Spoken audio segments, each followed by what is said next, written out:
Good evening. Everybody's so far in the back, there's chairs. They smell.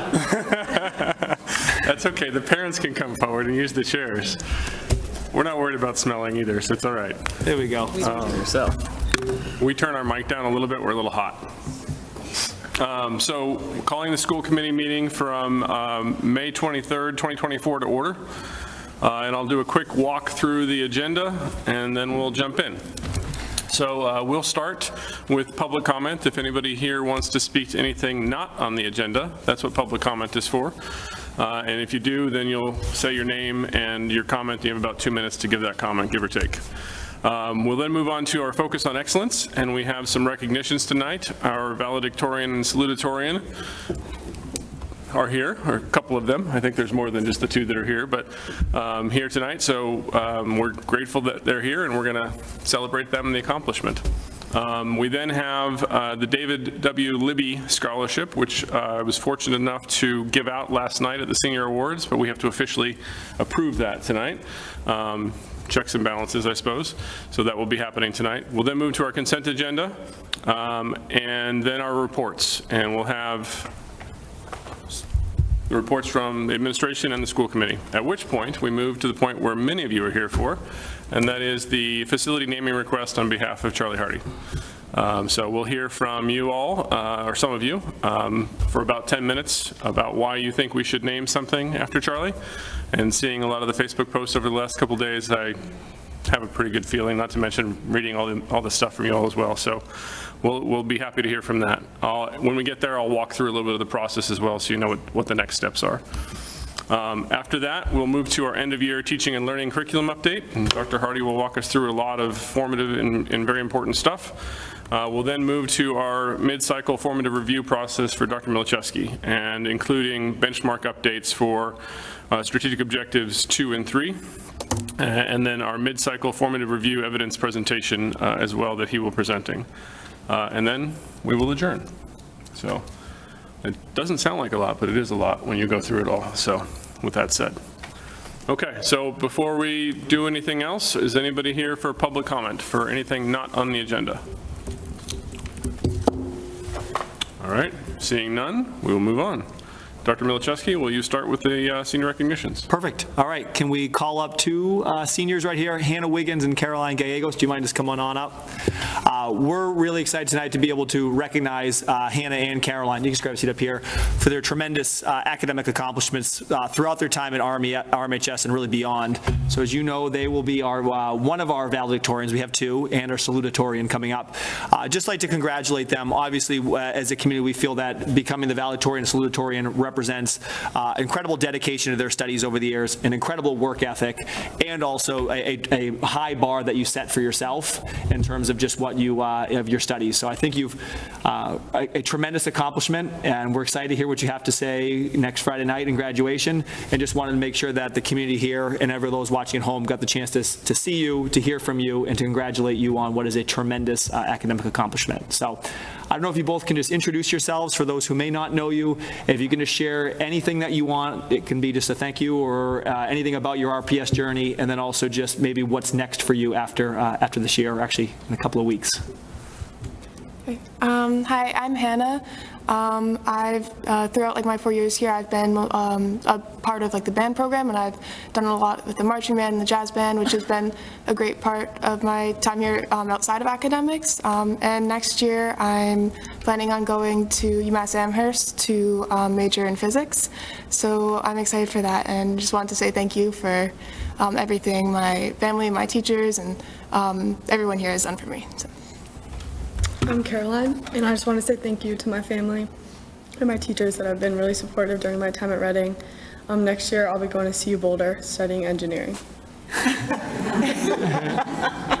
Go Buffs. Go Buffs. Yeah. I knew you were going to say that. I didn't know that. I'm excited now. Outside of academics, I play field hockey in the fall, and I run track in the winter and spring. I'm in some other clubs, ski club, so I'll be doing that next year. So that's been really great to help balance academics too. Awesome. Just a couple of thoughts here on that too. A couple things I really appreciate about both of them. First is you hear that they're involved in a lot more than just academics. These are two students who have been role models in a lot of other activities in our community and hold themselves to a high bar in the classroom and outside the classroom. Two, if you talk to any of their teachers, you'll see that they're leaders in the classroom. They are someone who are constantly doing the right thing and being a role model for their peers. And three, in a graduating class of close to 300 students, to be number 1 and 2, and the dedication that takes day in and day out is incredibly impressive. So we look forward to following your successes and what's to come, and congratulations. Is there anything else from the committee? I will just echo the congratulations, but also forewarn you that we have a tradition here that we take pictures with people who come for the tradition of excellence. So we'll be taking pictures down in front, and if anybody else in the committee wants to say anything. I'd just like to give him a round of applause. Yeah.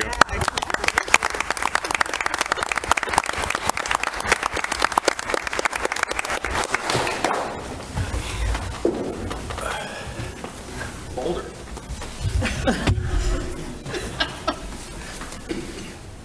Made my day.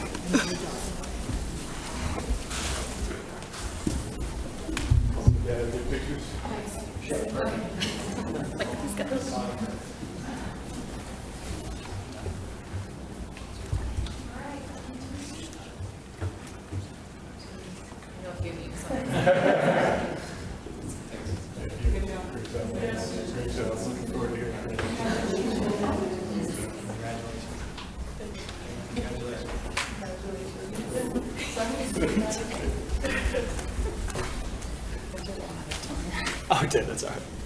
I don't know what page they got to.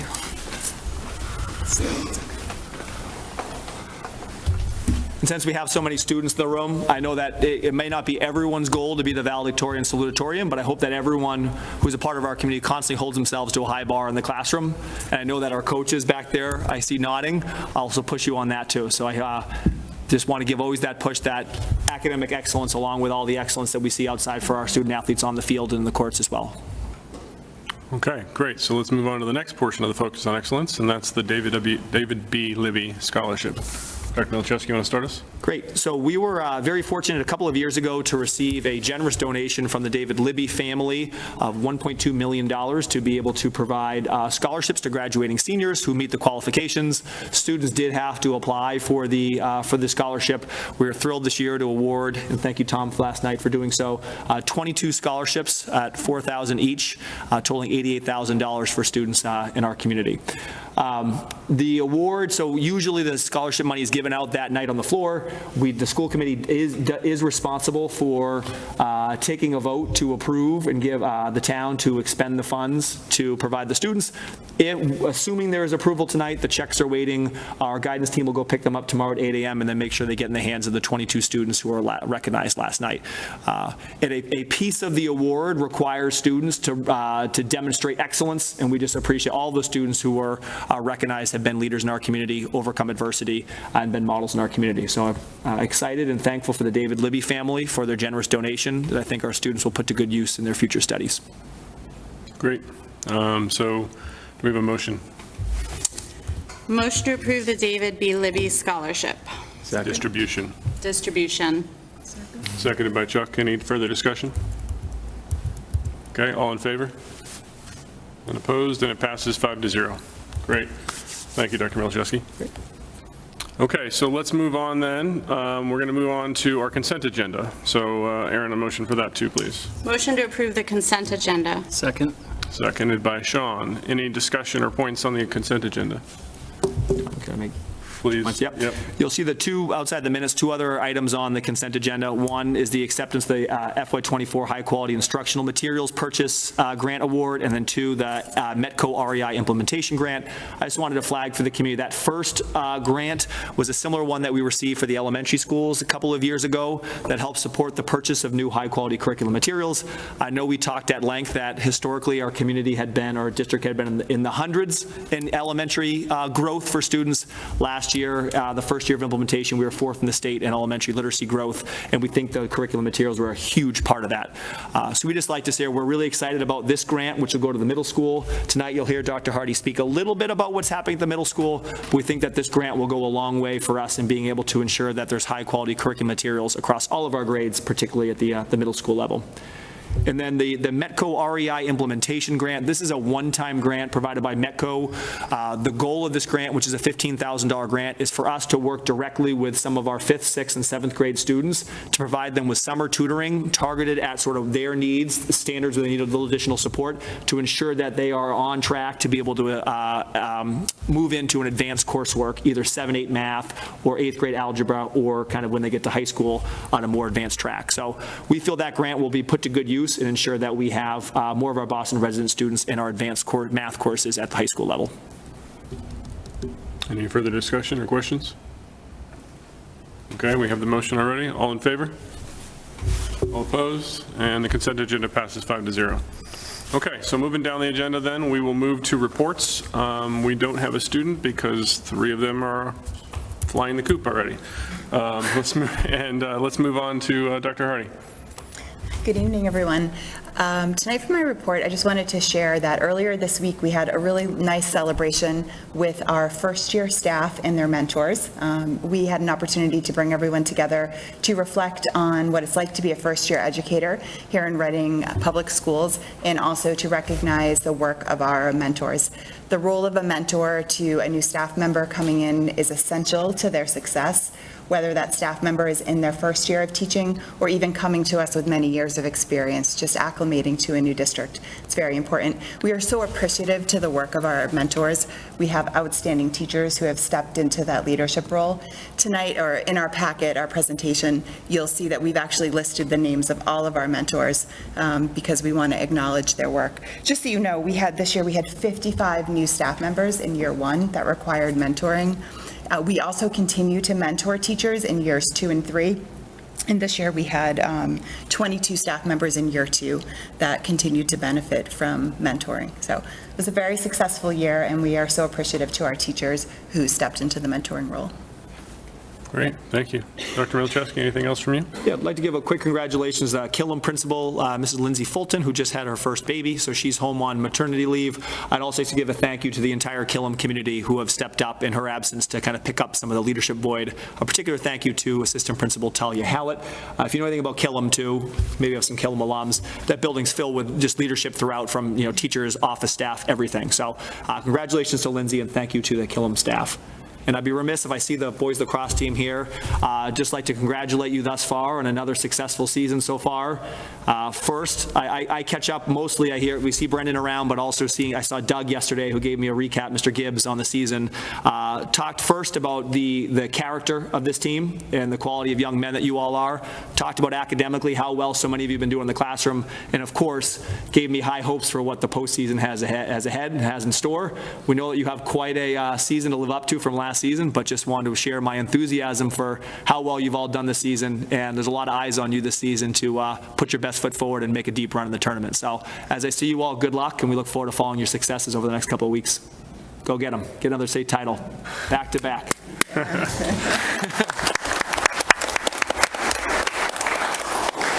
Okay, so moving through the liaison reports. Chuck. So the Recreation Committee met Tuesday night. The chair was very mindful of a basketball game, so we had a packed agenda, but we got through it. And I won't go through the agenda, but one thing I did want to say was we did vote to recommend to the select board that the trail in between Birch Meadow be named in the memory of Jamie Maughan. And I don't know if anybody, I think you all knew Jamie. He was just a really thoughtful, intelligent, hardworking town meeting member and community member who I think 2 years ago suddenly passed away. So just a well-deserved recognition of Jamie. Thank you. Carla? Thank you, Tom. So Dr. Milczewski and I and Tom attended Metco Advocacy Day, which was actually only 2 hours, but at Melrose High School, and our delegation was there, and we outlined and spoke about the letter that the school committee wrote advocating for increase or the deficit of funding that we have to pay for that budget. In terms of Killam, I'm going to take this shameless plug to tell people that we are in the MSBA process to build a new Killam school. We have a wonderful website, killamschool.com. We will be coming to the voters next spring to ask for, there will be a vote to support or not support building a new Killam school. We are really fortunate to be selected to be in this process where we will receive tens of millions of dollars from the state to build the school. If the vote does not pass, we will have to figure out how to do something and build that school on our own dollar. So I encourage you, if you don't know about the process and you don't know the need for the process, please check out our website. We are constantly doing community meetings. We have 2 more this summer. We had a bunch of milestones in this past few days. On Monday, we had a huge submittal to the MSBA, preliminary design process submittal to the MSBA. Tuesday night, our designer did a presentation to the Select Board and the Financial Forum. If people want to hear about all of the events between a potential senior center, a potential new Killam school, and CPA and a bunch of other things, there is going to be a financial forum on next Tuesday, the 28th at 7 o'clock. You're going to hear a little bit about each of those projects and those initiatives. So as taxpayers, you should be aware of like what's coming down the pipe that will require votes. So, thank you. Okay. Sean? No report. Aaron? No report. And Carla stole my finance committee report, so I was going to steal it first if she didn't, so. that's what I get for being last in line. All right, so I guess we'll move on to the, not quite the main event, but the main event for many of you. So we move on to the facility naming request on behalf of Charlie Hardy. And Kevin, I believe you're here. There you are, okay. So Kevin will lead that from your perspective, I think, and you have a few other people speaking. You have up to 10 minutes to make the petition. And after you're done with that, I'll explain kind of the next steps of the process overall. So why don't you come over here to the microphone there, and if anybody's joining you in speaking, they can come up as well. Thank you. Thank you. Chuck, Kevin.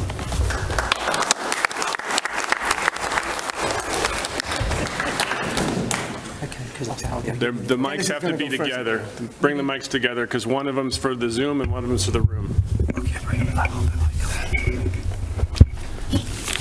Okay, my name is Dennis DiBenedetto, so I'll go first. I wanted to just say good evening, Superintendent Milichewski, members of the school committee, and those here in attendance, and any of those folks that might be watching at home. I wanted to thank you for providing me with an opportunity to speak on behalf of Charlie Hardy, and more specifically, the petition to name Reading Memorial High School Turf 2 Charlie Hardy Field. Again, my name is Dennis DiBenedetto. I've been a resident of Reading for 26 years. I've known Charlie for 24 of those years. I was also the first youth boys director of the newly formed Reading lacrosse program.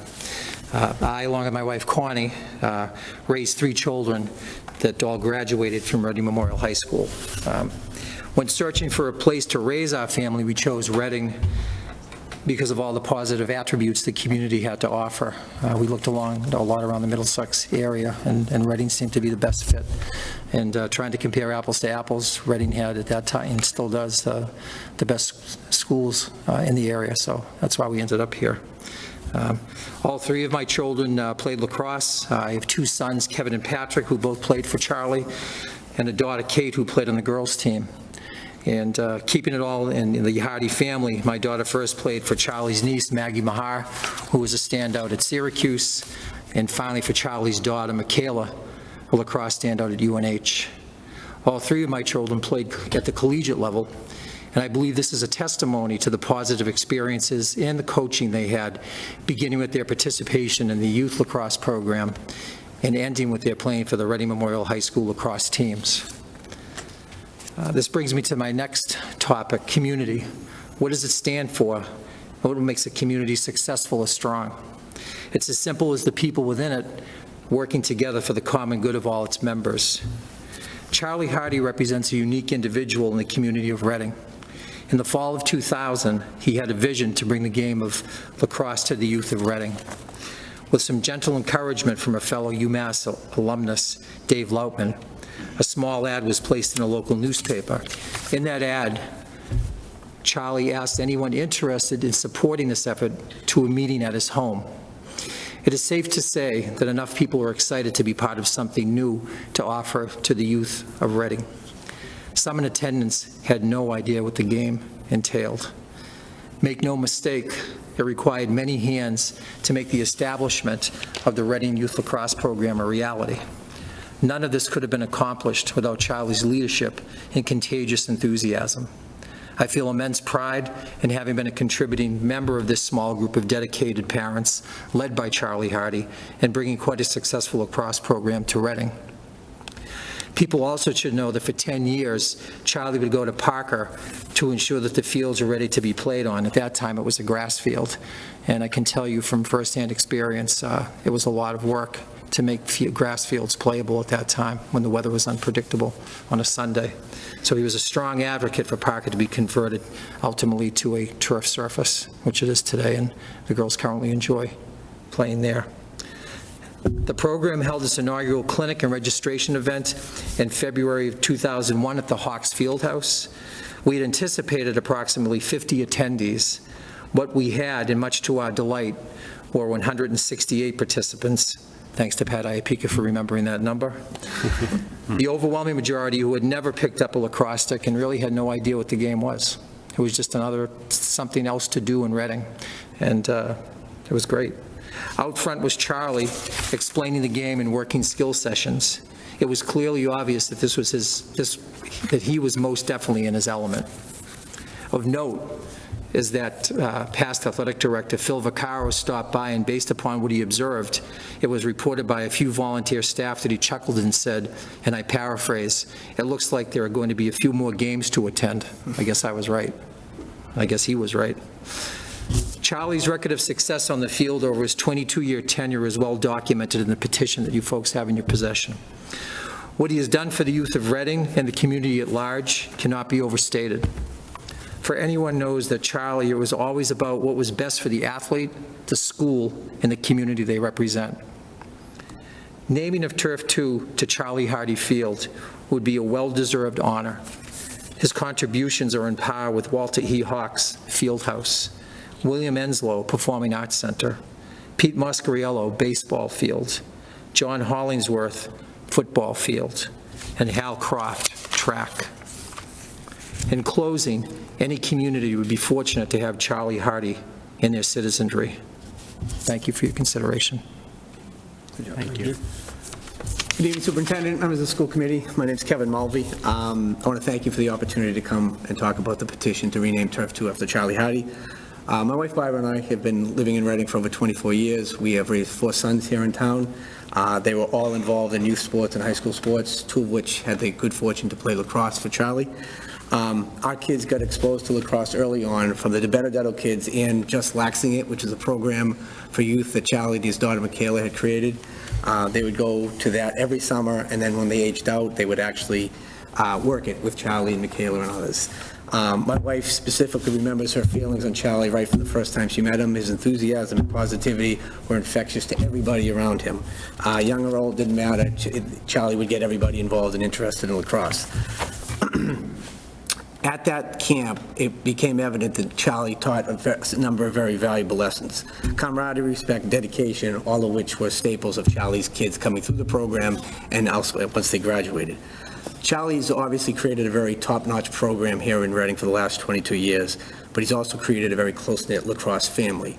This was never more evident than last night when, following the last boys lacrosse game against Concord Carlisle, nearly 200 folks showed up for the game, most of which were there to see Charlie. No offense to the kids. But former coaches, colleagues, alumni, family, and friends came out, followed by a quick reception down at Cafe Capri last night.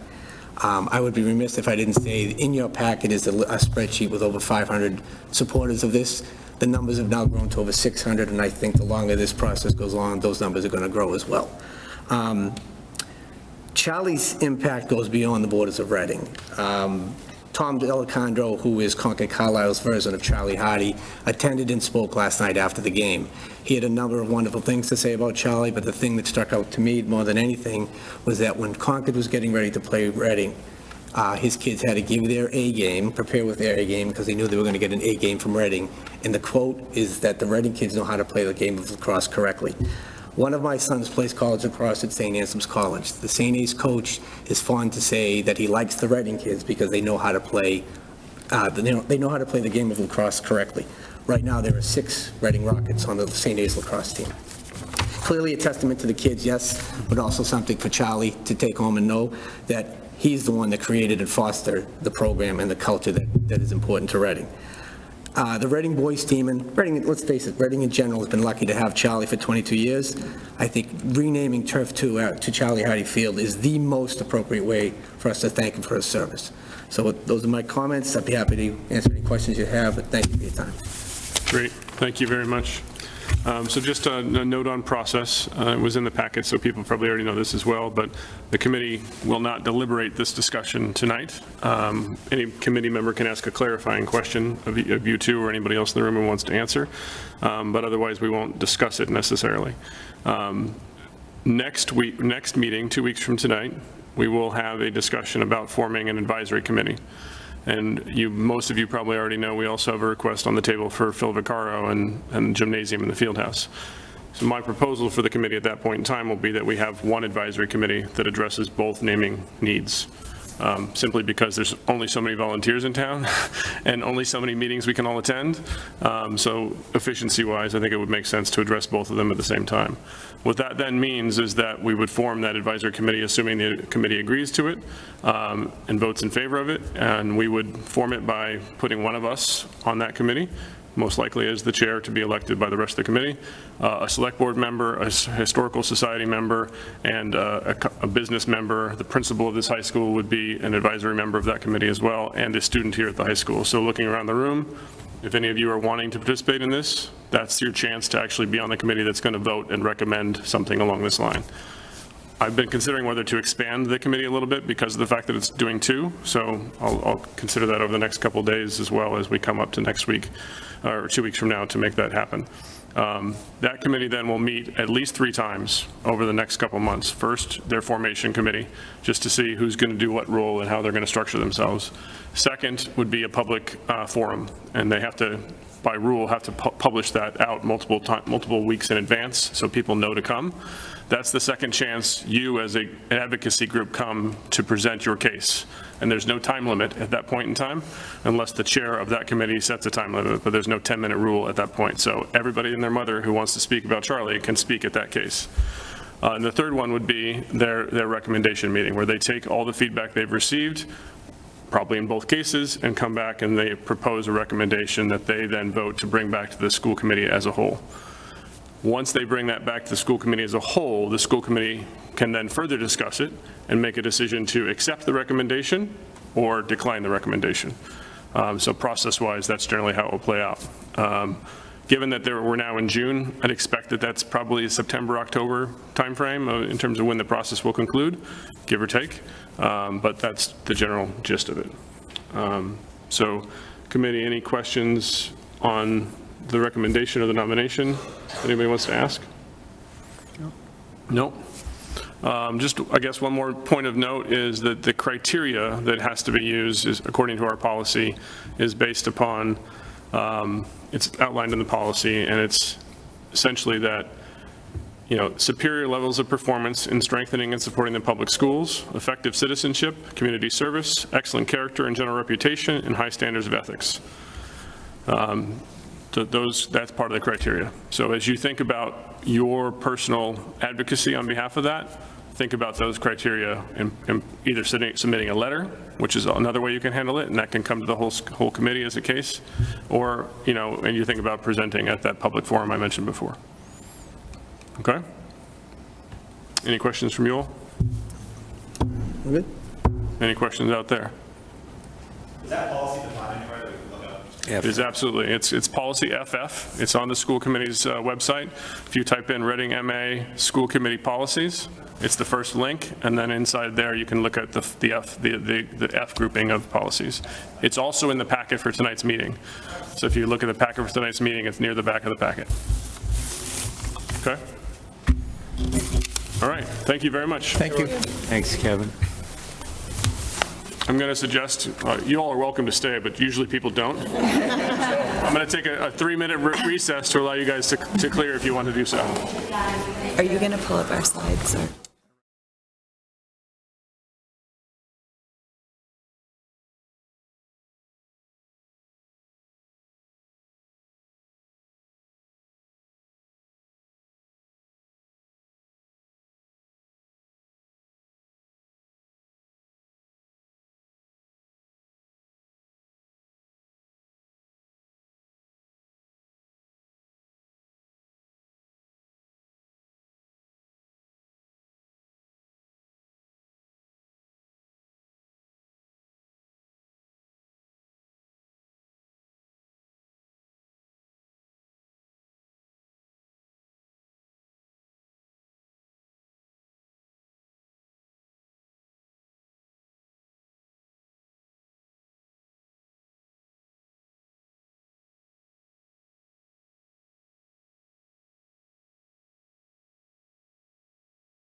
.32 back to order, and we'll move through the rest of the agenda. And I believe, Dr. Hardy, we hand over the mic to you. Awesome, thank you. Well, we are enthusiastic to present this presentation to you this evening. I'm going to give you just a bit of an overview of how we're going to proceed. Hopefully, you've had a chance to review the slide presentation that's in the packet, and hopefully folks at home have an opportunity to read through. There's a lot of information in there, and we really wanted to have that out there. We're very proud of the work that's been accomplished this year in learning and teaching for the Reading Public Schools, and we wanted to document as much as possible, but also want to keep our presentation tonight to a reasonable time frame. So we're just going to provide sort of some highlights, and then look forward to answering any questions that you might have in any specific areas you want to delve into. We are happy to do that.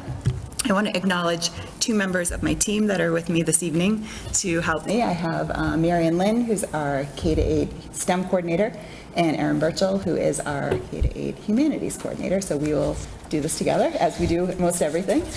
And I also want to acknowledge two members of our team that are not here this evening, who really are instrumental in the work that happens. Mackenzie Bilodeau, who is our administrative assistant, and Liam Lescalzo, who is our data specialist. Additionally, if you look through the presentation, you will see that there are many teams of teachers and leaders that are mentioned, and we've tried to, where possible, list the names of the folks that are part of those teams. Again, the work that we're presenting tonight, we help to organize and run, but is really played out in our schools by this network of amazing leaders and teacher leaders and our staff. We don't do any of this alone, and so we wanted to make sure that those folks were acknowledged in our presentation because they are integral to this work. Our presentation tonight is organized into two buckets, and both of these come from strategic objective number 2, which relates to coherent instructional systems. This is one way that we leverage improvements in student academic growth. We believe that the two areas that are two buckets tonight are ways that we can move work forward and ensure that continuous learning is happening in our district. So you will hear us talk a little bit about categories that fall under adoption of high-quality materials and evidence-based instructional practices. We believe that improvements in those areas will lead to improvements in outcomes for our students. Paired with that, you will hear us talk a bit about implementation of high-quality professional learning for staff. As a learning organization, learning for the adults is just as important as learning for the students, and that learning is what propels a lot of the initiatives that we have underway. So we are going to highlight just a few things from each section to give you a snapshot of some of the big initiatives. Even the things presented in this presentation don't cover everything that's underway. Please feel free also to stop us at any point if you want us to clarify at that point, but then at the end, we'll be happy to go back and answer any of your questions. So, all right. So I'm going to hand things off. Aaron with the clickers. no Erin with the clicker. Down moves it ahead. Down moves it ahead. Yeah. Great. Oh, that's good. Hi, everybody, good to see you.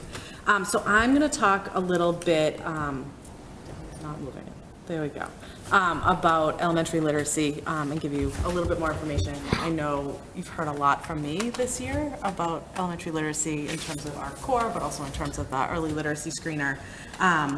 A big accomplishment this year was that we implemented a new core curriculum in literacy in grades K through 5. It was year 2 for 3 to 5, year 1 for K to 2. It's a really big accomplishment because it's reading and writing in all of the elementary schools, all of the grades. Nothing is perfect. We're still monitoring, going through, but there's a lot to be proud of in year 2 here. Also want to highlight the early literacy screening. That was a major shift this year. We now have a consistent assessment K to 3, a consistent data source that houses the data historically, a consistent communication system across all 5 schools, and also really consistent intervention procedures for Tier 2 across all 5 schools. I am going to shout out the elementary literacy specialists, Allison Matthews, Stacy Forsman, Erin Gibson, Jan Rain, and Colleen DeRosa. They have been building this boat as they've been rowing it. As the new universal screening guidelines came out, they've responded, they've adjusted. We have things that we're going to change for next year and just tweak a little bit, but they've been essential in this work, essential. In terms of implementation, we have lots of ways that we are monitoring. I'm not going to talk through all of this, but I'm just going to highlight a few different things. So we have a bunch of data sources because data plays a really central role in our monitoring of the implementation of a new program.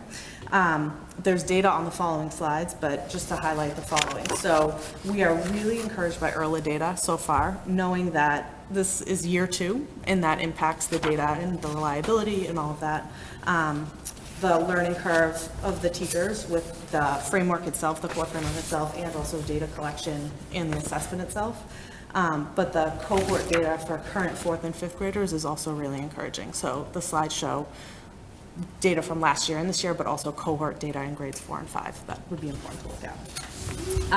We don't just look at one data source when we're monitoring curriculum either. That's why the DIBELS, not only is it really important to have as an early literacy screener, it's also really important to have to start to triangulate some of the data with our core programs in Tier 1.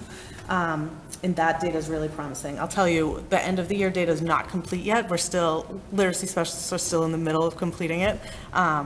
We mostly started with 3rd grade, then went to 2nd, then 1st grade, then kindergarten last, because their windows were a little bit different this year than 1, 2, and 3. So that's still coming in, but it's really promising at this point. And Dr. Hardy and I actually today just wrapped up what we called our curriculum chats. We actually met with all 3rd, 4th, and 5th grade teacher teams at each school and had a series of questions about our core after 2 years of implementation to get some real feedback from teachers. We're also sending out a survey, K to 5, an anonymous survey, to get some data from them. It's revealing a lot of great instruction happening. We're hearing a lot about student engagement, but it's also revealing some areas for PD and places to layer in different supports that have been really crucial at this point moving forward. I'm sure I will be back to talk about our, and also the early literacy screener, but just, those are sort of the highlights and things to sort of look through as you go. Do you mind, before we hand off to Mary, do you mind clicking just down to the ERLA data? I just want to make one point for the committee. I'm going the wrong way. That's Yeah. fine. That's fine. So we decided to include some really like higher level overview data in here, sort of as an example, to let you know the types of data sources we're considering. But I did just want to clarify that when our team is reviewing data, when we're sitting with our building leaders, when we're looking at it internally, we're looking at the data in much more detail than this. We're looking at it by student group, by grade level, by school, breaking it out by different standards and indicators. But the purpose of this is just to allow you to see in general the types of assessments we're using and to let you know that assessment and monitoring is really important to the work that we're doing. We didn't want our presentation to not have that in there because it wouldn't really be a representation of how we work. Okay. Yes. Thank you. Hi, everyone. I am going to step into our next realm, which is just talking about the curriculum reviews that we have going on, as well as our implementation team. So this year, we have 5 different curriculum reviews happening in the district, and we have an implementation team for ARC and an implementation team for illustrative math. And so, as we've mentioned at a previous meeting back in November, our curriculum reviews are much better than, or much different than, and better, than curriculum reviews used to be, in that they're very comprehensive processes. And so it's no longer, especially at the middle and high school level, looking for a new textbook or a new instructional material, but really includes a really strong focus on providing professional development for teachers and also looking at pedagogy and instructional practices, and more recently, just looking at possible changes in assessments and how we can really truly assess our students in what they're learning in the classroom. And so on this Point down that way. point, okay. So as you can see, for our curriculum reviews, there's 4 stages to the process. And so they're long processes as well, oftentimes spanning 2 years. And so that initial stage is really doing a learn and prepare. And then the second is investigating different high-quality instructional materials and piloting them and selecting the new curricula that we would like, and then there's the launch. And then, as I mentioned, then we also really want to focus on implementing and monitoring. And again, like at the middle and high school level, that's something that that didn't always happen in the past. Like, you gave teachers a new curriculum, you gave them initial PD, and then that was it. So I'm really excited to see this change to really looking at how it is going to impact our students. So as I mentioned, the process is underway for middle school, for 5 different departments. So we have middle school literacy, we have secondary science, which is both middle and high school. We have world language, social emotional learning, and multilingual learners. And they're all at different spots in this curriculum review process. And it's really a fluid process with the teams as they're learning and preparing, really navigating and determining the route based on data reviews of our data in Reading, looking at current research in the fields, and learning along the way. And so each curriculum review might evolve very differently from one another. And so the slides give some examples too that I won't go into, but that really look at some of the, just give you examples of some of the data that the teams are considering as we go through these processes. And so, for example, we have iReady Math in the slideshow, and we have iReady Reading. And as I said, that would give us some data in order to gain an understanding of where we are in Reading right now. And it also will help us to form a baseline to see if changes that we do implement will actually lead to greater success for all of our students. And it also includes an overview of the work that was accomplished by each of the committees this year. As I mentioned, each process is unique depending on the curriculum review that's going on. And I'll just speak briefly to two of the committees and how they are very different in what they're doing. So for example, World Language, just a new set of curriculum frameworks just came out for World Language. And so the focus of that curriculum review is really working to align the current curriculum with the new standards. And I can tell you that is a major process, having gone through it in 2016 and forward in science. And so secondary science has already done the work of aligning our curriculum with the curriculum standards in Massachusetts. And what has happened now, right, that was back in 2016, our subscriptions are expiring for the different curricula that we use. And so we're really looking to see if the curricula that we are using meets the needs of students and also uses research-based best practices and figuring out if we need to adopt a different curriculum. And so I mentioned in most cases it's a lengthy process. Many of these curriculum reviews will extend into 24, 25. And for example, just with the science curriculum review, I can speak to that one specifically since it's it's the curriculum review that I'm facilitating. We started in the fall in our Learn and Prepare phase by doing a book study of a book called Ambitious Science Teaching that really looks at the pedagogical shifts in science education. And we talked about it and thought about ways that we might just slowly start to incorporate some of these new strategies into our classrooms. And then we also did a lot of work just to identify our vision as a group. And as Erin and Sarah have both said, these committees have been doing a lot of work, meeting regularly throughout the year, and it's really the teachers who are doing the work and the thinking behind these processes. So the team established a vision, we set priorities, parameters around what it would look like. And in the spring, we've been looking at different HQIMs, and we'll end the year with a professional development session right after school gets out that will be run by the Wade Institute that will actually help teachers to start to work some of these new shifts into units that they are currently using. So I'm really excited about that. And then also, ELA is actually at the point of piloting this spring. So a shout out to all of the middle school teachers who are piloting a program this spring. And I will turn things over to Sarah. So the final two areas under the adoption of high-quality materials and evidence-based instructional practices is work that's going on at the high school and also middle school. We've been looking at ways to ensure that the courses that we're offering our students are engaging and are setting them up for success, regardless of what careers they might choose to pursue, and wanting to give more options at the high school for our students, especially who are interested in trying out some internships and, just going to click ahead here, and a series of courses that would connect around a particular career pathway. So we're really proud of the work.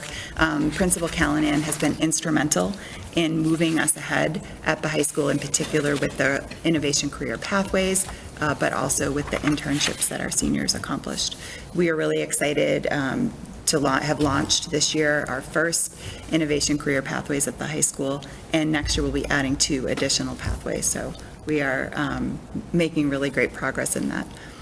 We next year look forward to having many more students enrolled, and we also think that the addition of these clean energy and healthcare and social assistance pathways will give options for kids who perhaps didn't see the engineering or the computer science as a field that they might want to head into. It just gives our students more options to try things out in high school and makes them better prepared when they're making those decisions about what they want to study in college, gives them that background knowledge. That's another thing that the internships do in senior year as well, allowing students to either get a glimpse into a certain career, what does this really look like when I work in a place, and or just to understand what it's like to go to work 40 hours a week. So we're really proud of that program. It was exciting to put in a few photos of our students.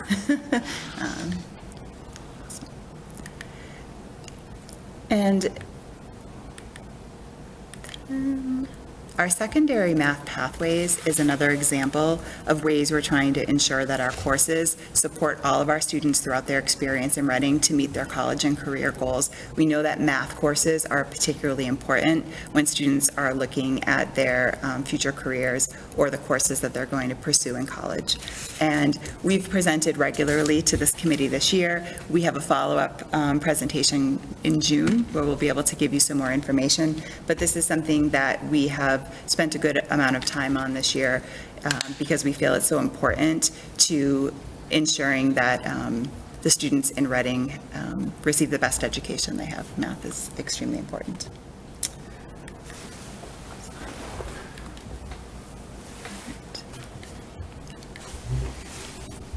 And that is some of the data in there too that we've been looking at is for your perusal. So that was quick, but we will shift gears and switch over to some of the initiatives that have been underway to support the professional learning of staff. So it's back to Mary Ann. Thank you. And so we're going to start this section in talking about professional learning by just talking about our job-embedded coaching that's happening across the district. And so we have Alyssa and Alana, I'm combining their names. Alyssa Nelson and Lana Montero are our math coaches, and Renee Lamaro is our special ed literacy coach, Jackie Pelusi, our inclusion specialist, and Karen Hall, our MLL director, who has been involved in coaching this year as well.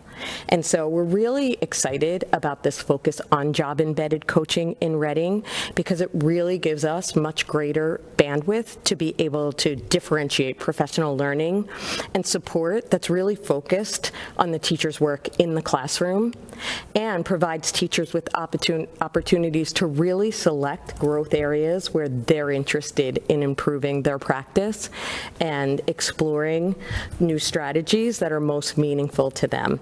And so teachers are playing an active role in the learning process.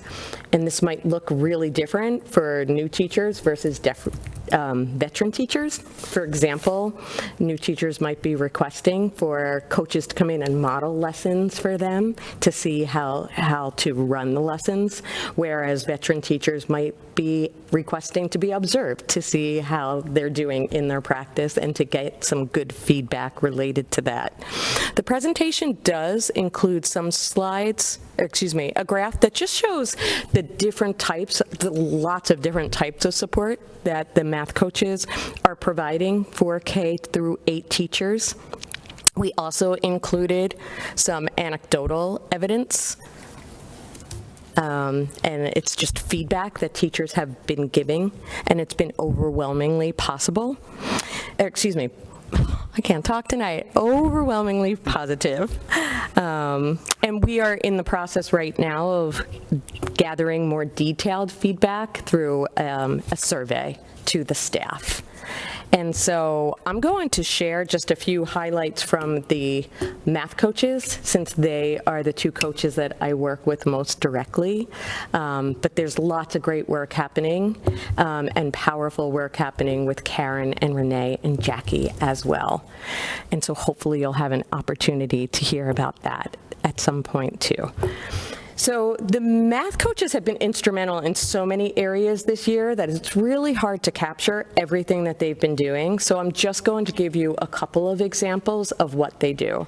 And so one is that one-on-one coaching that I referenced. And they spent a lot of time supporting our 15 new elementary teachers. in their work, again, by modeling lessons, and really actually progressed from modeling to, in the spring, going in and observing and then debriefing lessons with the teachers. They also worked to coordinate peer observations so that new teachers could go in and observe veteran teachers at the same grade level in order to learn from some of our amazing educators that have been implementing ARC and had been implementing IM. And so they also were really instrumental in running a lot of the professional development that we offered to teachers this year.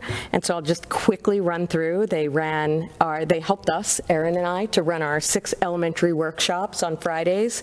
They helped to run the 2 in-service days. They co-facilitated 4 of the middle school choice PD sessions throughout the year. And they also co-facilitated the IM implementation team meetings, as well as request from administrators to run staff meetings at individual schools. And they also sat in on data meetings at the request of some of our elementary principals and middle school principals in order to help teachers to analyze the data that they were looking at and to look at how they could include and incorporate interventions for students that needed that. And so we've also been focusing on how our coaches can get professional development as part of this work as well, since they are our instructional leaders in the district. And so some of the ways that that's been happening is that Erin and I have been co-facilitating monthly professional learning communities with this group of 6 people or 5 people.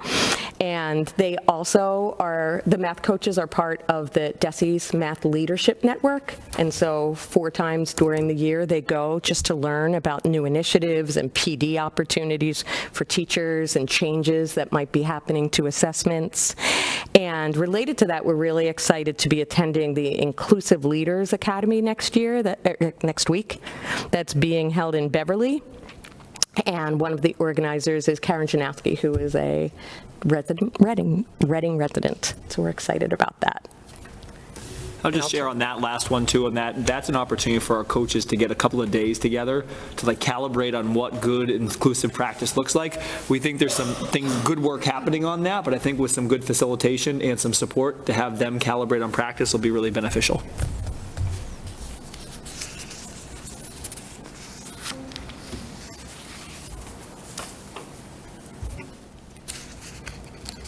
I'm going to talk a little bit about content-specific professional development that we've been working on this year. So Reading partnered with the Hill for Literacy and offered 2 courses to our teachers this year. So we offered a K-2 Science of Reading course and also an adolescent literacy course for middle school folks. Both ELA and content teachers, all members of the middle school literacy leadership team, the curriculum review team, actually took the adolescent literacy course. These were really important because they help us build a common understanding and a really consistent foundation for sort of the why around the changes that we've made in curriculum and that we made in terms of instructional practices are happening. And those have been pretty great. Also gets really into the research base of why we're changing practices too. Other content-specific professional development we've had, you all know I've talked about the ARC leadership series and building-based coaching that we've had. That's been instrumental really in learning sort of the different pieces of ARC core and the different parts of, the different components of the program and the framework. We're even thinking next year about how to use this in similar ways, in different ways, and all of the data that we're gathering through the curriculum chats, through the surveys that we're sending out, through feedback loops that we've had with implementation teams this year are really going to help push that work forward next year in ways that are really beneficial to our teachers and then obviously to our kids. Middle school and high school department meetings, they continue to work on curriculum and content related projects with building leaders and department heads. We're working to develop more next year, thinking what's going to work best next year based on where we are in terms of curriculum, where folks are in terms of content. And then there was even some paraprofessional specific Professional development. Well, there we go. I know Sarah's going to talk about the Choice PD a little bit, but I wanted to call out the professional development for paraprofessionals. That was really, really well received, and targeted really specifically to their roles, which is really, really important when it comes to professional learning. Hand that back to Sarah. And the final area we wanted to highlight for you was something that was new this year. It was the opportunity for our middle school and high school staff to have a choice in some of the PD they participated in. It looked a little bit different between the two levels, and I won't get into the details. But what I want to note is this was in response to feedback we got from staff that indicated that they didn't, they enjoy meeting with their departments, but they also wanted the opportunity to learn with colleagues from other departments. And it was also, they felt that it would benefit them if they had a little more choice in what they were studying. All of the topics that happened through our choice professional development were related to improving pedagogy, and they might have just looked a little bit different. One of the other features of all of these choice workshops is that they gave staff the opportunity to learn about a specific strategy, practice it, try it out, and then come back and have an opportunity to debrief and share with each other how it went. We thought that that was really important, that staff took away things that were practical, we're trying them out, and then we're learning from each other as far as what worked and what didn't work. So overall, we're really pleased with this. I know the high school is already looking at how they're going to extend and develop this next year. We are working with our middle school principals and sort of taking in all the feedback we got from middle school teachers to decide what the next step will be there. But we are really happy and feel like this was a success in our first year of trying it out. So, we have some feedback in here for you when you have a chance to read, too. I think it captures a lot of what teachers told us. There are always some staff, too, that would prefer time with their department or would like some different choices, and it's been really great to get that feedback from staff too. It's really helpful for us to make sure that all teacher voices are represented. So that was an overview, not as quick as we had hoped, but as quick as we could go. We would love to answer any questions you have or delve deeper into any particular areas. Okay. A lot of material covered in 30 minutes. As fast as you can possibly speak, so. Looking at the committee, any questions, comments? Sean, your hand's up. Yeah, not really a question, maybe just more of a comment, I suppose. So, all of the implementation teams and curriculum review teams, I just was reflecting on how many names appeared in this presentation. So you've got a healthy percentage of the RTA represented here. Yes. So recognizing, I just want to recognize and call out, there's a ton of work happening in this space. We understand it's super important, and we're, I'm personally very appreciative that, everyone is engaged in this work, and to you all for leading it. I think we're seeing some really promising results in the early data, which, highlights sort of the importance of this kind of work. So I just really wanted to call that out and acknowledge it, and thank you all for leading it. So. Thank you. And Sean, I'll say that these meetings also happen after school, and so people are giving up time to come and be a part of these committees. Anybody else? Carla? Can I just ask a couple of quick questions? Thank you. I think that, from non-educators who are part of this whole group, for me, the data piece of it has always been huge, right? But the professional development and the, everybody getting it, the coaches getting professional development, and that time where they can collaborate with each other in different ways, in different groups, it's huge, right? It's, I think about it too, when you're going into veteran teachers, I like that the coaches aren't the coaches aren't evaluating them in terms of job performance, so maybe there's more like learning happening, but, it's an opportunity, and I think it's awesome. But just a couple of questions. On the early literacy screeners, and I think I just might be a little confused, switch screening tool to DIBELS, is that from the R-Core? No. Okay. It's separate. Okay. It's separate, yep. We use the DIBELS 8th assessment. The data platform is called MClass, and it's provided by a company called Amplify. So we previously had used a different assessment in kindergarten than 1 through 3. So we shifted to this so we could be K to 3, and it could house historical data, so we'd see kids year over year too. Okay, Yeah. perfect, thank you. Yeah. I looked at that a little differently, so I'm glad to hear that. And then for Mary Ann, just in terms of the schedule shift in science from, from the AP science classes and all that, was part of the professional development or time for these teachers to collaborate on how to change things from losing, those longer blocks and things like that? That's a great question. So that has not been specific to or that has not been part of the work of the curriculum review, but I know that Ray Albright is using some of the professional learning time at the high school to help teachers to accommodate to that shift. Be more consistent. Great, thank you. Sure. Thank you very much, both of you, all three of you, sorry. Go ahead. So thank you so much. This is a ton of information, and I hope people will read through the full presentation because it's very impressive. So thank you. So some of my questions, I don't know if they have concrete answers, but I'm going to muse on them anyway. So, for example, curriculum review, you're looking at both middle school literacy and world languages. Is it at all a possibility of starting world language in 6th grade? Is that anywhere in any of these conversations, since you're simultaneously looking at middle school schedules and both those curriculums? I'm curious. That certainly has been something the World Language Department has talked about, progression courses, where it would start. I think we have many world language teachers that would love 6th grade. So there are some things we're looking at and hoping maybe to have some things to pilot. Okay. But nothing. There's more there. There's more there. No, you tell me. Your poker face. what can I say? I think we've been working with both schools around MyCap work and trying to bring some of the innovation pathways work down to the middle school.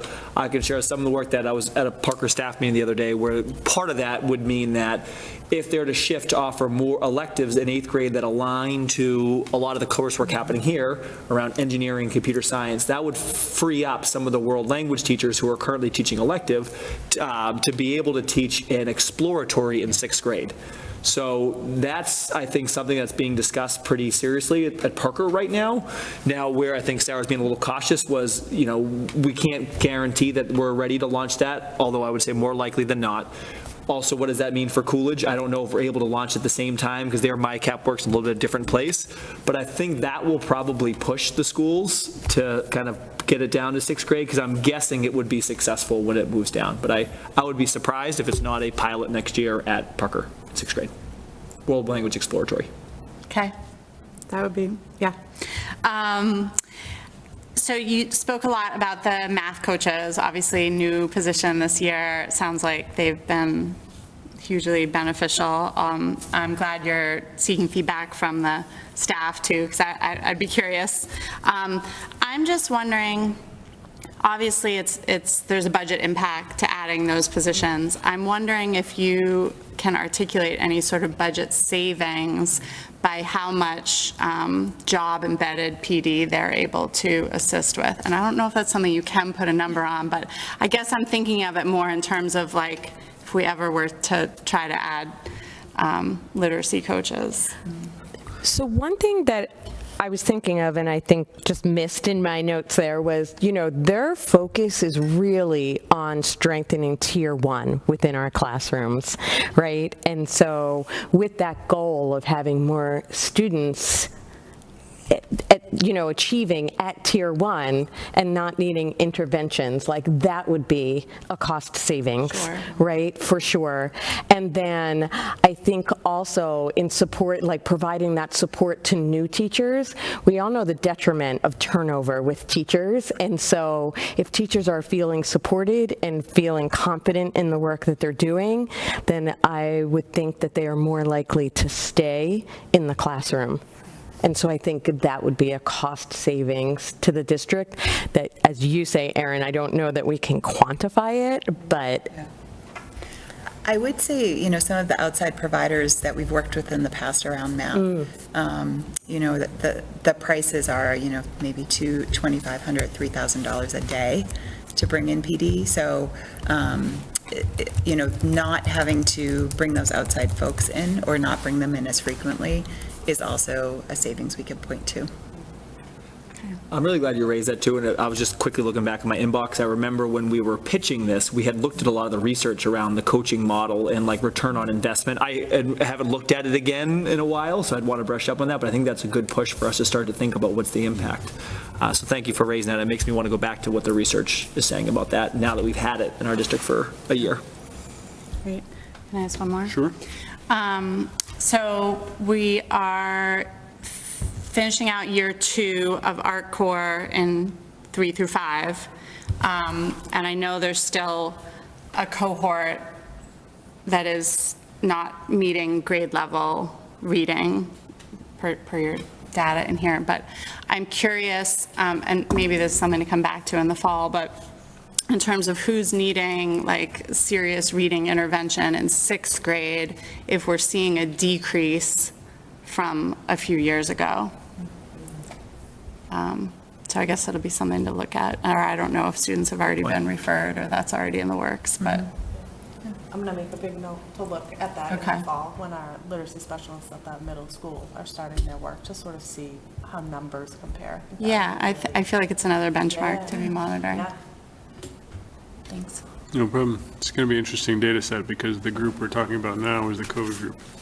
The group that's in 5th grade going to 6th grade is the COVID group, right? So it'll be interesting to see how that applies versus historical trend data. And if we've been able to close the gap because it's the same or better than what it was, that would be a really interesting story. So anyway, I had a lot of questions on ELA, but I'm going to save that for June, so just be ready. But one of them, just to prepare yourself, is I'd love to see more trends in subgroups of the data. So as you come in June, I'd love to understand more of that, the summary data at the subgroup level, to see if we can use that as sort of a predictor for what we should expect when we see the MCAS data. I'll also, everybody's thanks I would echo. I totally, Sean's point, it looks like the entire RTA is in some way, shape, or form involved, pretty much. It's quite an extensive list. But one that strikes me interesting, and one I think is I'd love to see us figure out if we can address based on what I understand, and I may not have the right complete understanding here, but we only have our 3 MLL teachers in the MLL group, as far as I can tell, right? And one of the things I understand from the research is we do much better with MLL students when it's fully integrated into the regular curriculum. And so how do we work our way to cross-proliferating that group a little bit more? And or making sure that whatever evaluations they're doing is more aligned with the rest of the evaluations that are happening. Yes, there are some MLLs things we're going to have to purchase just to help close gaps, but we really should be looking at our core curriculum about how they're supporting those students as opposed to how I'm pulling these students out of the class. The same way we look at it from a special education perspective, the same thing should be happening as we look at some of this. Like, what is the pull-out support for this, or what is the, augmentative support for an MLL student? We all know they come from various different language backgrounds, so it's not like it's a very clear-cut answer. But I'd love to see that population get a little bit more integrated from a staffing perspective, if at all possible.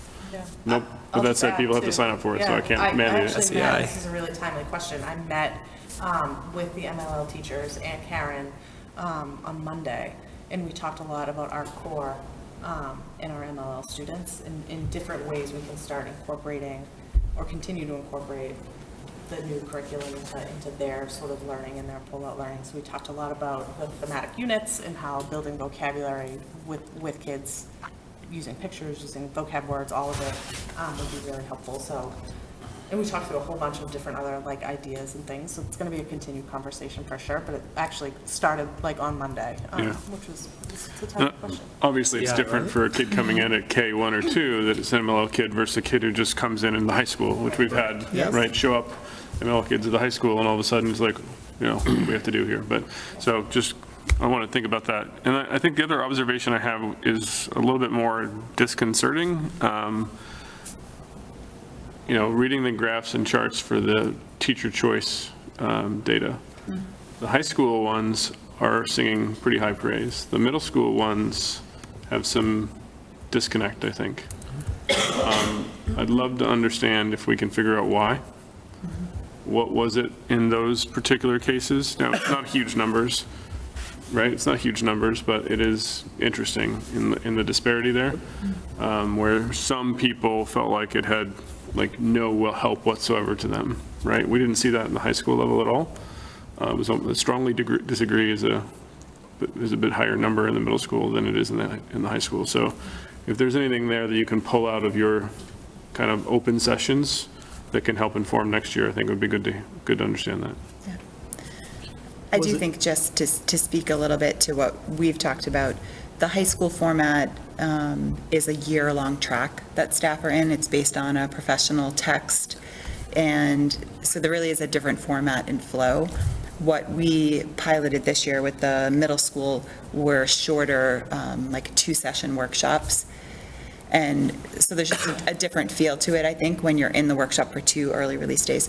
The other shift for middle school, too, that I think we want to really examine next year when we're making a decision about that time, it's the first time that the middle schools were not just meeting with their departments. So previously, I know like when I arrived in Reading, that early release day, the middle school departments had almost full autonomy for what happened during that time. The principals would help to kind of go in and see what is the math middle school department working on, what is the ELA department working on. But there wasn't necessarily alignment in the curriculum tasks that were happening or the work around content. And so we've continued to try to find the best way to make sure that time is really useful in the initiatives we think are needed to bring forward the improvements we're working on, while also making sure that staff feel good about them too, because it is their professional development time. And so we're really trying to leverage that partnership to find the best use of time. Some of the feedback we've received from staff pushes us a little more in the direction of some specific content PD for next year. But again, we really do believe like our work is a work in progress, and that's why we, at so many turns, are asking staff for their feedback, because, it's iterative. We try something, and just as you said, we question, okay, if there are some staff who really felt this wasn't good professional learning for them, why was that? What could we do different next time? Yeah, and I guess I'll just finish with my observation and, the heavy focus on job-embedded PD, I want to applaud heavily. One of the feedback items I've heard for years is that they're taken out of the classroom instead of, embedded in the classroom from a training perspective. But also, that was from parents who were frustrated their teachers were absent from class. But the opposite was from teachers themselves saying they needed more job-embedded classroom training where they're actually doing it side by side with a coach or somebody else. So I'm so ecstatic to see that and see the two needs kind of align and work to help improve practice. So thank you for the continued work there, and the coaches as well for their continued work. I'm sure you'll continue to hear from us about job-embedded coaching that we'd love to have. Okay, any further last questions? Nope. Tom, can I say, just thank that, I just want to first thank all the teachers who've been involved in all of this different work around curriculum, shifts, data analysis. We have some of the absolute best teachers. I think you named it. Our leaders are also, RTA leaders are also the ones leading this instructional work, and I think that sets the tone for our district. So I'd just like to emphasize the work that this is really happening by our teachers who are doing an amazing job. I'd also like to give a shout out to the committee too. I think you should see two things that you've pushed for that you should see reflected kind of here. One, I think we feel fortunate that we work for and with a committee that pushes, focus on instruction. I think you look back at our agendas, we talk a lot more about instruction and teaching and learning than most committees do. And I know that's a lot, interest for this committee. So I appreciate that push and that continued push for us on teaching and learning. And I think that reflects here on what's important in our district. And two, just your continued also focus on that in the budget, getting some of these positions around around, for job-embedded PD, even our data analyst, other positions have been really critical to, I think, move some good work forward in teaching and learning. So I just also want to thank you all too for, again, your investment, yes, on the budget side, but also too, just your continued push around what matters most, and that's teaching and learning. And then I should be remiss to not thank this team. I mean, you can tell this team's doing amazing work day in and day out, and that shows here. So thank you. And thank you. Okay, thank you. So we'll move on to our next agenda item, and I realize I have a typo in there, so I'll correct it as I speak. The formative review. You all remember that last August we agreed to a 2-year cycle for Dr. Milichewski, so the formative review is kicking off now, and we will publish the results during our last meeting of this school year, which is June 20th of 2024. Tonight we'll hear, it says 1 and 3, I thought it was 1 and 3, and the packet says 2 and 3, so. 2 and 3, that was my fault. I told you wrong at first. You misguided me. That's my fault, I misguided you, yes. So we'll hear on 2 and 3 tonight, and we'll hear on 1 and 4 at our next meeting, and that's the correction. It says May 31st that the public presentation for 1 and 4 will be on June 6th, but we as a committee will have that material by the end of next week, so we can use it for anything we need to write. So we'll have the public presentation on 2 and 3 tonight. Dr. Milichewski will also give his evidence of individually for his goals tonight as well. And then by next Friday, we'll have the 1 and 4 information in our emails so we can use it to write. Publicly, that'll be presented at our next meeting on June 6th. We also have the Math Pathways public presentation on June 6th, and Sarah referred to that already, and it's not, to 20,024, it's 2024, so you don't have that long to prepare. And then we'll have, my request to the committee is that you have your individual drafts to Dr. Milichewski by June 9th, which gives you that week of June 10th through 13th to review that with him, make any updates if you need to, and have the final version of your stuff to Dr. Milichewski, myself, and Olivia by June 14th. And then that weekend, I can consolidate it and have it ready for the public packet on June 18th for distribution and final vote on the 20th. Okay? Any feedback, questions, or concerns besides my multitude of typos? Nope. Okay. So that said, Dr. Milichewski, I'll turn it over to you, and I'm sure you have a great assistant to help you work it through, too. We do. So, here we go. Here we go. I think on order, were we talking about the benchmark updates first? Benchmark strategic updates plan first, too? yeah. Okay. So if you can just, Tom, if you don't mind going to page, let's start at 78 of the packet, if that's okay.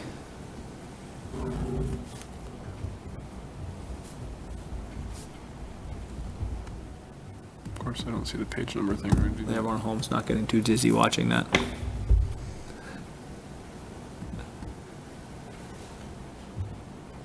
This one, right?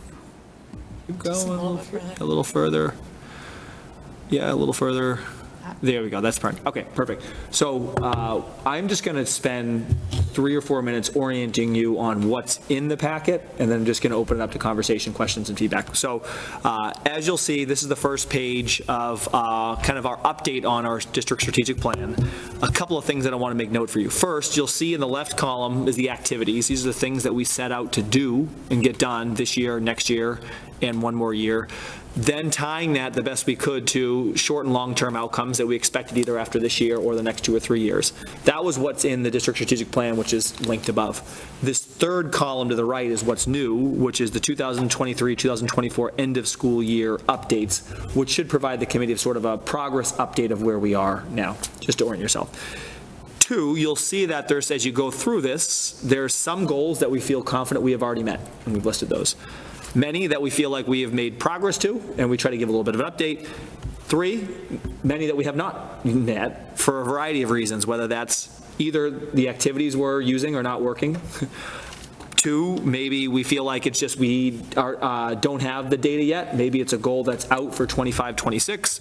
Or maybe we just realize at this point this is not really a focus for us, and we've kind of shifted gears. So you'll kind of see that as we go through.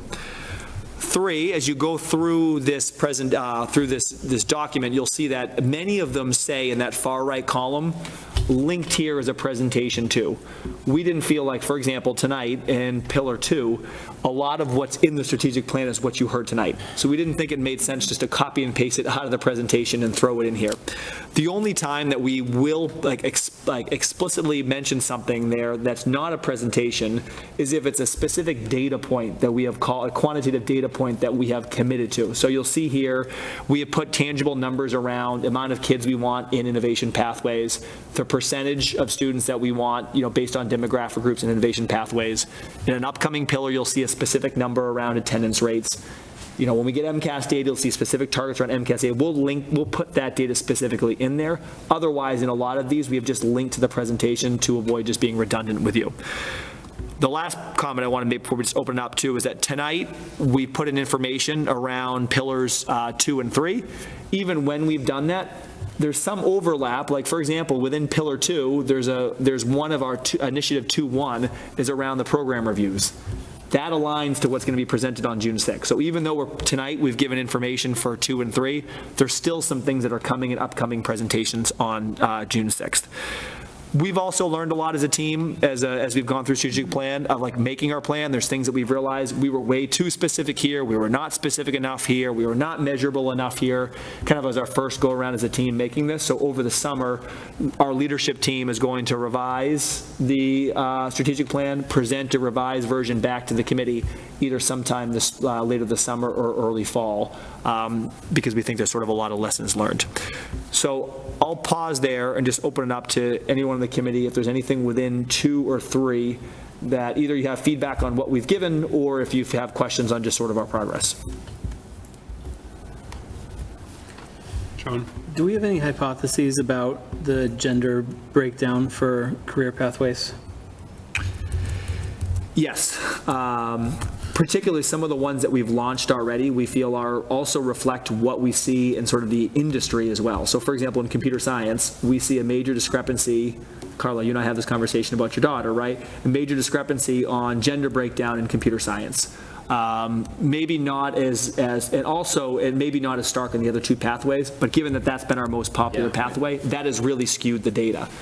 There has been an intentional effort at both middle schools to try to recruit more females into some of the computer science and get interest at some of the middle school level, because we think that's been a feeder to us. Interestingly enough, Parker says the students who they feel most excited about coming in the computer science pathway was a female student who had no interest in doing anything computer science. The school kind of pushed her to say, you should try, in this elective, you got to dive in, you got to give it a shot, and now she loves it and she thinks she wants to follow a computer science pathway. So I guess I think these trends are going to mirror what we're seeing out in the industry unless we do something different to build interest at a younger level. And I don't know we've necessarily done that well yet outside of just pockets of encouraging kids. I also am interested next year with healthcare and social assistance. I think the data in the sector looks kind of flip-flopped, and I'm interested on what that looks like. So at this point, we're just mirroring industry data. Okay. To that point, it would be great to break it down by program going forward, right? Yeah. So we don't just show, and even we have 2 or 3 programs now, so We do. I would love to see these numbers broken down by those 2 or 3 programs. Great. Yeah, and I'll just observe, overall, we're significantly oversubscribed versus our goal in terms of the number of students participating in career pathways. So it's not that there aren't many female students participating. So I'm not too troubled by it in the grand scheme of things, but that makes sense about the particular nature of the programs. And there's things we can do, right? Like that we can, if we just accept that we're just going to, that that's the norm in a society, or sort of then we're just going to have we can build programming and supports and opportunities at younger levels to get students' interest. I even think about Lego League, coming back next year. How are we recruiting for Lego League? How are we pushing female students into those programs? So I think there needs to be an intentional effort on our part to change this data.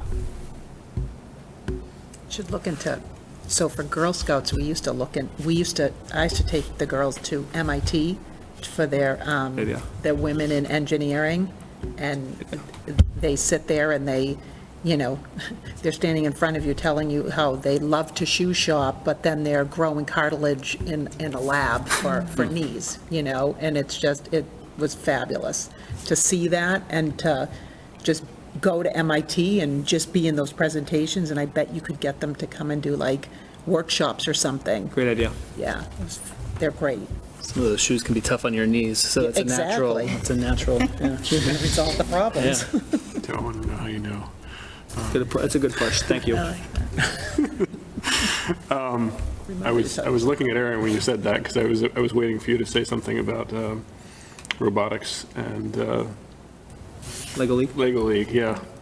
We've missed a whole generation by dropping Lego League. Yeah. Back, the kits came. The kits are here as of this week. The kits are here next year.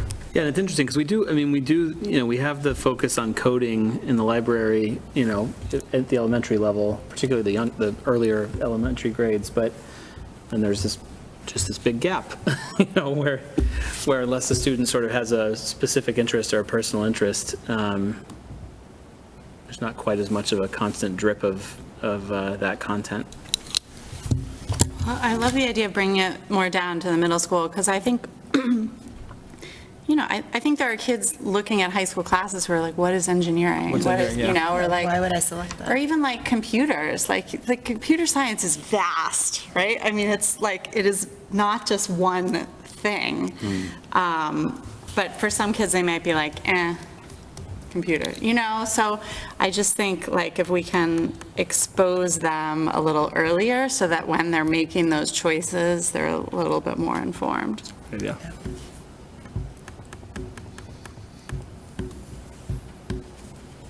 There's a lot in here, Tom. There's a lot in here. Yeah.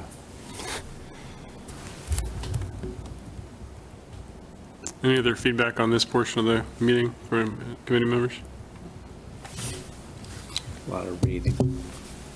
Yeah, a lot of reading. I think the one thing I think is there's some of it in, Sarah, in your presentation, but we don't have a lot of data in here yet. Yeah. Right? So as we have more to support some of that, I think this will be even better. But it's early, right? This is a 3-year plan, so that's one of the key things as well, is it's a 3-year plan. Some of the data we have is very encouraging, especially when we start looking at some of the gap closing in the ELA space with the ERLA data. But we're not closing the gap in terms of specific subgroups accessing certain things as of yet, right? So it's the early measurement point, but we have a lot of ways to go. Honestly, go ahead, you first. We feel that too, and I know over the last few years, a focus has been for us to put in place the assessments and the measures so that we can measure. They weren't really there for us other than MCAS, and so it is a process of implementing an assessment, having time to calibrate, make sure staff are trained, and that's why you saw in my presentation this year, which you didn't see previously, that we're starting to interject that data so that you can see it. But it has been a process, and we're not quite there yet. There's still more spots, like the high school, for example, we look at very different measures, more around enrollment and participation. But we continue to say, what is the data that's really going to help us see the success or to see the holes in initiatives? It is, of course, important to understand the teacher experience and, the student experience, but we want to be able to pair that with things that are more quantitative to understand how it's impacting outcomes. Some of the things there's not a clear connection. We can't always say we make this small change and we have a quantitative difference, but overall, if we know the data we can rely on to say, in general, are our students improving, and we can see over time that really does reflect what's happening for our students, we will be able to provide you with more data. But it's really work that, is still pretty new. Was there a purposeful reason why you highlighted this sentence? No. Purely accidental? Internally, we had highlighted certain things we were working through, and that one just forgot to get the highlight off. Okay. Okay. Unless you want to make a connection for us or a flag, no. Just was asking if there's a reason that I didn't see. What happened at the leadership retreat? Yeah, it's But we saw the SIPs come out of it, right? So, And the professional learning plans for each school. And I think the other challenge, Tom, to talk about, like interim, you'll see here interim assessment data and used here. And I think part of, you and I have talked about this too, is the tension between like being transparent with how our students are doing and how we're progressing, to take stock of where we are, make adjustments, and how much of that, at what level of like specificity should that be forward-facing? Like, we have teachers who are just starting to wrap their arms around iReady. If that data becomes more specific, down to specific cohorts or maybe classes or schools, does that change then how teachers are seeing, like teachers are seeing this now as a way to assess how their students are doing and then be able to make change at the classroom level, student level, grade level. If it becomes something different, which we've seen in some districts where it just becomes more of a show, and then it is, to be used for a, continuous improvement. So we just have to, as we share data and continue to share more and become more comfortable as a community, sharing more specificity, we have to realize too that we have to be sensitive to, we don't want it to be used to become, the unintended impact of presenting the data at that level. No, there's a happy balance. There is, right? correct. And And I don't think we pushed far enough yet in terms of what we can preside, but. Right. And that's where I was asking about the subgroup stuff, right? I agree with you. If there's a way to find the right, it's just like MCAS does. If it's 10 or more, and you can anonymize it enough that we can share it, then great. If the population's too small and it would be too obvious, then we don't want to see it, right? I think the first thing that, talking about the goals for me, I think this is always just really interesting me to think about, is that a lot of the success, like when these things are successful here, they're attributed to my goal, even though they reflect the work of so many other people here, which just feels odd. I just want to name that up front. Let me give you the Math Pathways goal, for example. The Math Pathways goal, which I feel we have hit, and I think the goal was probably too short in terms of, like, you'll see when we present data, we have some data to show what's actually shifted now and who's taking, who now has access to getting on the other track, which I don't think the goal actually called for that. But if you think about who contributed to that goal, that was years of parent advocacy and staff advocacy for a change. That was school committee putting urgency and a press behind that pretty quickly into my tenure and Sarah's tenure. That was leadership by Sarah, by Marianne, by other teachers, by parents around that committee to start to get some change. And it was execution by our principals, by our math teachers, like who are the ones living it out. I just want to make sure I emphasize as we go through these that credit and recognition is more of a reflection on the district, like collectively moving this work forward, because it just seems short-sighted to say, Tom, you get credit for the Math Pathways getting to a place that we're all really excited about. And I know you know that, but I just wanted to make sure that that's a little bit of the framing and the process. If you go through these quickly, I just want to name a couple of the goals, and this slide's fine too. The first one, I want to emphasize the community. I am excited, and I think it's great that a superintendent is held accountable on student outcomes. I don't think that happens far enough, so I'm excited that these are tied, a lot of these, to data that we will collect on MCAS. For the data I'll provide with you on Friday, I will share some of the interim assessment data. We don't know exactly how that will correlate, but I am most excited about hopefully hitting 80% of the targets that we've outlined. But I just want to say I think this is the right goal for us to have, because this is where I should be held accountable to seeing outcomes. This week, you can expect me just to upload some of the interim assessment data, also some of the other data around AP, dual enrollment, and also what some of our pathway enrollment looks like for next year too. Shifting to goal 2, secondary math pathways. Again, I think this goal was too short. At first I thought it was too ambitious. I thought it was to think we were going to get this off the ground and running. But now to think we design and publish, yeah, that's great. But we're actually now seeing kids, 9 kids at the high school who are now going to be taking or on a different track because of a summer course, which is great. We now have a handful of kids at the middle school who are now going to be trying 7-8 math because of additional conversations between parents and leaders. There's additional work happening in the summer from our math coaches around helping to get kids ready to be able to make a shift from one pathway to the other. So I wish this goal had said design and publish and see initial evidence of getting students on a track. So hopefully when I provide you the evidence, I'm showing you not of just implementation, but also of impact of getting kids on a new track. Goal 3. This is, I think, the biggest challenge for us, right? I think this was a lofty goal, and it still is a challenging goal.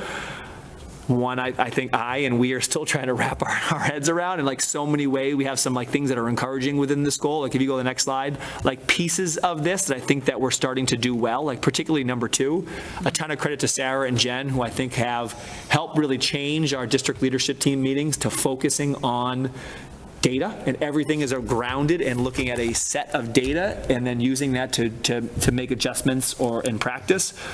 But the idea of like developing a central location, we have some of that in some places. And if you go even a step further, to keep going, Tom, to step 7, beginning a process of developing a system to capture research and promising practices, we see this maybe in some pockets of things that we think are working, but to do that at scale across so many different content areas is challenging. So I just want to name to the committee that this is the one that you'll probably see me and us like struggling the most to demonstrate what we're doing and to probably hit that at the level that we want to, and is critically important for us as we continue to improve. 4 principles, I think I've talked at length over the last couple of years. I will just add that we need to continue to invest in our principals. And just one note of encouragement, we are really encouraged by the impact that we feel our APs are starting to have. Yes, I see some of that probably in some of the academic data, but also when you talk to the principals day to day, how that's changed school communities, and the buy-in that they've gotten from staff has been really important. So I just want to thank the committee for that involvement, but I think that this continues to be a priority, and I'll show the data again that of a lot of the work that we've done this year. Last but not least, this goal is going to be done this year. I graduated the other day from NISEP. Yes, I did. Yeah, I did it. So now you're an old superintendent? That was a stretch goal. I was a stretch goal. It's a stretch goal. So now, it's going into 4 years. I am probably above the median tenure at this point. So, but no, that's so I'll provide data that I completed the program. So, all right. So I think Tom outlined the process here, but I will make sure to have all of the data that is. That you need by Friday. I would also, since this looks a little bit different because it's the formative, I know that you don't have to rate on particular indicators. Encourage you as much as you'd like to not only focus on the goals, but also things within the district strategic plan as well. Any questions, anybody? Thoughts? So the expectation is paragraphs on each of the goals, and then if you have just overall, Yeah. it's fine. Yeah, think about the formative we did last year, or the year before that, basically, right? I'm not going to give you like 4 pages, double-spaced, or anything else like that. Just do it as you see Word fit. count. Yeah, no word count, no limitation. Good. If you want to write a book, I might just take subsets of that book.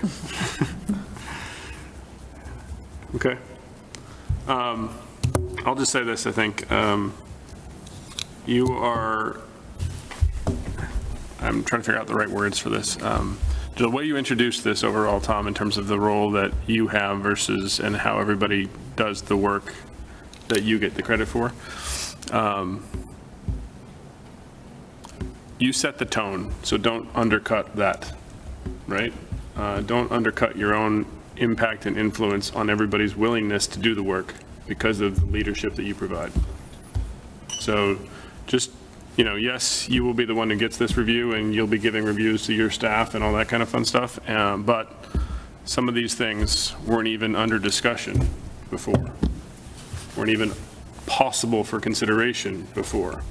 So yes, they do a lot of the work, and they're awesome at it. Yeah. But the foundation of that is the leadership that you show on a day-by-day basis, and the ability that you have to bring them up and help them come and meet the expectation, and then rise above the expectation. So don't undercut your own impact in all of this as well. It's a team, right? Okay. Anybody else have any thoughts? No? Any have any motions? If anybody wants to see a basketball game, have a motion? Yes. Motion to go watch the Celtics. Second. I'll make it formal. Motion to adjourn. Second. Seconded by I don't think Kyle. Robert's rules has the Celtics No, in it. there's no Celtics. All in favor? All opposed? We're adjourned at 8.